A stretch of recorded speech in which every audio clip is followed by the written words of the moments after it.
ബനൂ Saad ഗോത്രത്തിൽ നിന്ന് ഇപ്പുറത്തൊരുപാട് kilometre വാഹനത്തിൽ ഓടി വരണം. ബനൂ സഅദ് എന്ന് പറഞ്ഞാൽ ത്വായിഫിലാണ്.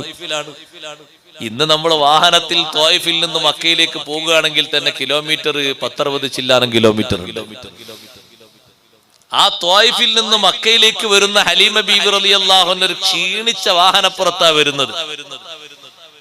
ബീബി ഹലീമ റളിയല്ലാഹു അൻഹ വരുമ്പോ കൂടെയുള്ള സഹോദരിമാരൊക്കെ നല്ല ഹൈ ലെവൽ വാഹനത്തിൽ പെട്ടെന്ന് മുന്നോട്ട് കുതിച്ച് ഓരോ കുഞ്ഞുങ്ങളെ കൈക്കലാക്കി അവർ തിരിച്ചു പോകുമ്പോ ബീവി ഹലീമ റളിയല്ലാഹു അൻഹ മക്കത്ത് എത്തുന്നേ ഉള്ളൂ. അവരോടൊക്കെ ഹലീമ ബീവി റളിയല്ലാഹു അൻഹ ചോദിക്കുന്നുണ്ട്, നിങ്ങൾക്ക് കുഞ്ഞിനെ കിട്ടിയോ? ആ കിട്ടി. നിങ്ങൾക്കോ? കിട്ടി.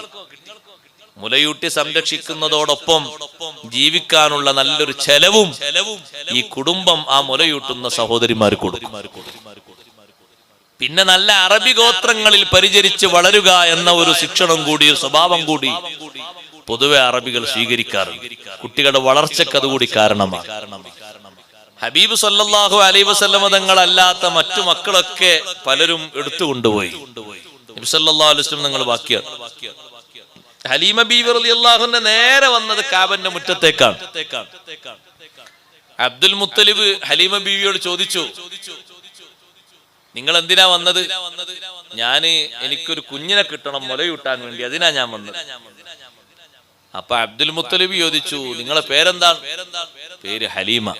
ആ, നല്ല പേരാ. നിങ്ങളെ ഗോത്രം ഏതാണ്? ഗോത്രം ബനൂ സഅദ്. നല്ല ഗോത്രാണ്. രണ്ടും എന്റെ കുഞ്ഞിനൊക്കുന്നതാ. കാരണം കുട്ടികളെ സംരക്ഷിക്കാൻ ഏറ്റവും അധികം വേണ്ടത് എന്താണ്? സഹനമാണ് വേണ്ടത്. അത് നിങ്ങൾക്കുണ്ട്. നിങ്ങളെ പേര് ഹലീമ എന്നല്ലേ? നിങ്ങൾക്ക് നല്ല ഹിൽമുണ്ട്, സഹനമുണ്ട്. നിങ്ങളെ ഗോത്രത്തിന്റെ പേര് ബനൂ സഅദ് എന്നല്ലേ? അപ്പൊ നല്ല സഅദത്ത്, നല്ല വിജയമുണ്ട്. നിങ്ങൾക്ക് കുട്ടിയെ തന്നാൽ നല്ല വിജയം ഉണ്ടാകും.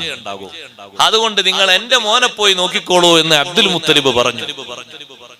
വേഗം ഹലീമ ബീവി റളിയല്ലാഹു അൻഹ ഭർത്താവിന്റെ കൂടെ അങ്ങോട്ട് തിരിച്ചു. സുബ്ഹാനല്ലാഹ്, വീട്ടിലെത്തിയപ്പോൾ നബി സല്ലല്ലാഹു അലൈഹി വസല്ലം തങ്ങൾ ഒരു നോട്ടം നോക്കിയപ്പോഴേക്ക് ഭർത്താവിനോട് ഹലീമ ബീവി റളിയല്ലാഹു അൻഹ പറഞ്ഞു, ഇതൊരു സാധാരണ കുഞ്ഞിനെ പോലെയല്ല, മാറ്റമുണ്ട്, നമുക്കിതിനെ സ്വീകരിക്കാം. കുട്ടിയെ ഒന്നിങ്ങനെ കയ്യിലേക്ക് എടുത്തൊന്ന് പൊക്കിയപ്പോ ബീവി ഹലീമ റളിയല്ലാഹു അൻഹ അപ്പോൾ തന്നെ അനുഭവസ്ഥയായി. ഹലീമ ബീവി റളിയല്ലാഹു അൻഹയുടെ ഒരു സ്തനഭാഗത്ത് മാത്രമേ പാല് നിറഞ്ഞു കിടക്കുന്നുള്ളൂ. പക്ഷേ അതിലും പാല് കുറവാണ്. ഇടത്തെ ഭാഗത്തുള്ള സ്തനഭാഗത്താണ് തന്റെ കുട്ടി